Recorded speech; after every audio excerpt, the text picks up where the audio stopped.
DA member of Parliament's Communications Committee, Dianne Kohler-Barnard, has slammed both President Cyril Ramaphosa and former Communications and Digital Technologies Minister Khumbudzo Ntshavheni over the SABC Board debacle.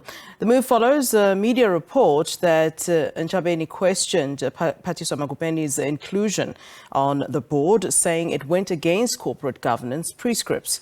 Magopeni's inclusion is reportedly reflected in a letter that Communications Committee Chairperson Boyce Maneli wrote to the National Assembly Speaker Nosiviwe Mapisa-Nqakula.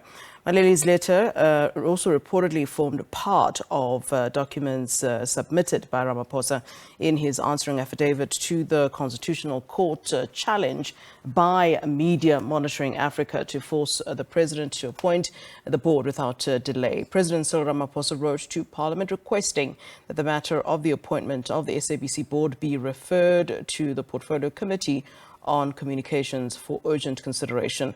In a letter dated 9th March 2023, President Ramaphosa seeks to further clarity on the submission of 15 names sent by Parliament for consideration regarding the filling of 12 non-executive director vacancies following the expiry of the term of the previous SABC board on the 15th of October, that's last year. All right, let's talk more on this then. We're now joined via Zoom by the Director for Media and Monitoring Africa, William Bird. Great to have you on the show as always. Good afternoon to you.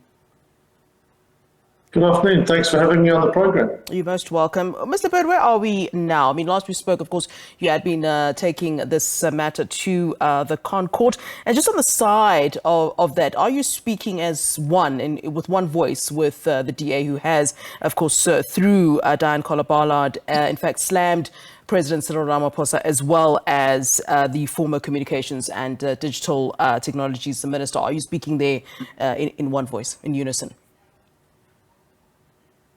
Well, I haven't seen the DA's statement, but what is clear is that certainly the story that emerged and is based on the legal submission, as I understand it, that Minister Ntshavheni, when she was the Minister of Communication and Digital Technologies, wrote to Parliament and asked about Phathiswa Magopeni, suggesting that she was not a suitable candidate, raising concerns about her as one of the members of 12. On that score, firstly, I think it's completely and utterly inappropriate for the minister to have done so. Yeah.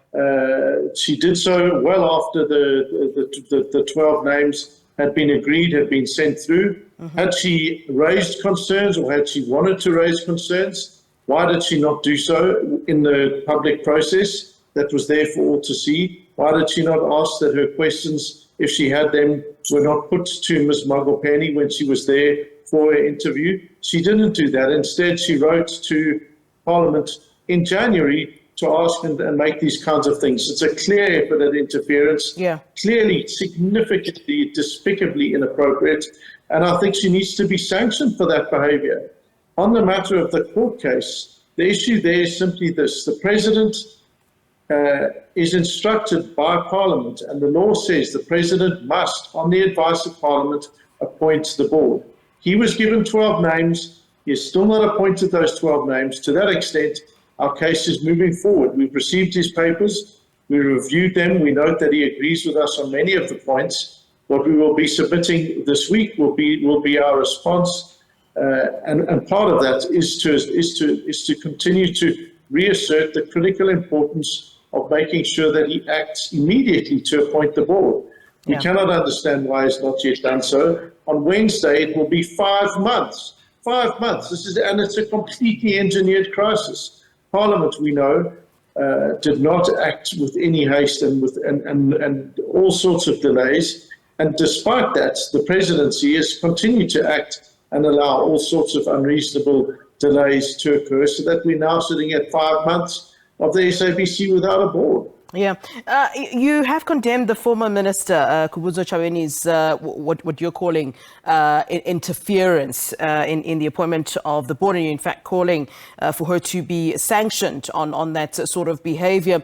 Now that she's no longer in that portfolio, no longer the minister of that particular department, what now changes, in terms of your point of view on dealing with this particular issue of Ms. Magopeni? Well, I think that for one thing, Parliament needs to actually call her out and hold her accountable for that. It was a clear instance of an interference in a parliamentary process.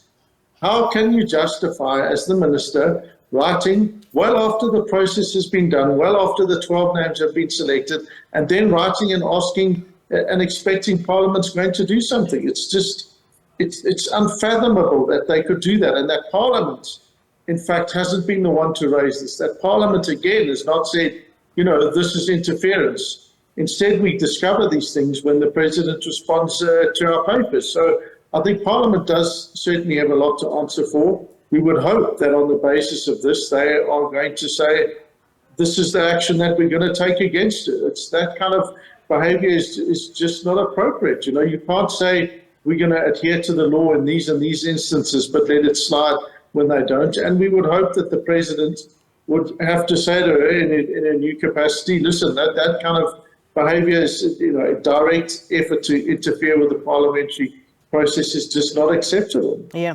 Mr. Bird, my first question was really about, where are you now? And during the last time you and I spoke, we did get a response from the presidency, and the president, through his spokesperson, had said that it is rather unfortunate that your organization has chosen to take the legal route and take, the matter to court. But, one would assume that at that particular point you had exhausted all remedies. One would assume that you'd exhausted all other options. Is it fair to say so? And what options had you indeed exhausted before taking this particular route that you are carrying on, I suppose? So we had written to the President. There had been a number of instances and other public requests through the media and through written pieces, asking the President, beseeching the President to appoint the board. When we wrote formally to the President in late January, we asked the President to appoint the board or provide us with written reasons as to why the board was not being appointed. He didn't provide any. We wrote again. We still didn't receive any written reasons. We wrote again, I think it was 4 letters in total that we'd written, where we had said we will have no choice but to go to court if you don't give us, at least provide us with written reasons as to why the board is not being appointed. Instead, we had to rely on whatever kind of fairly difficult to understand kind of public statements were given, that the President was thinking about it, that there were some challenges he had. The first time we've had any real insight into the reasons for the President's alleged delay have been as a result of our legal action against the President. So to that extent, had we not taken this action, we wouldn't have known those things anyway. So it validates completely the fact that this was the route we had to take. We really did not want to have to go to this route. We still did not want to have to go that route, precisely because, as I said at the beginning, this is an engineered crisis. We really should not be in this position of saying 5 months without an SABC board and that an NGO has to take the President to court in order to try and force the board to be appointed. It is just astonishing that we are in this position. And the real reason you have to then ask is, why is that? Why has Parliament allowed that to occur? Why has the President allowed that to occur? What is it about this that has made it such that they see some kind of benefit in leaving 5 months to pass for us to not have an SABC board? It's absolutely unforgivable. Yeah. All right, Mr. Bird, thank you for your time. As always, that is the Director for Media and Monitoring Africa, William Bird, joining us there via Zoom.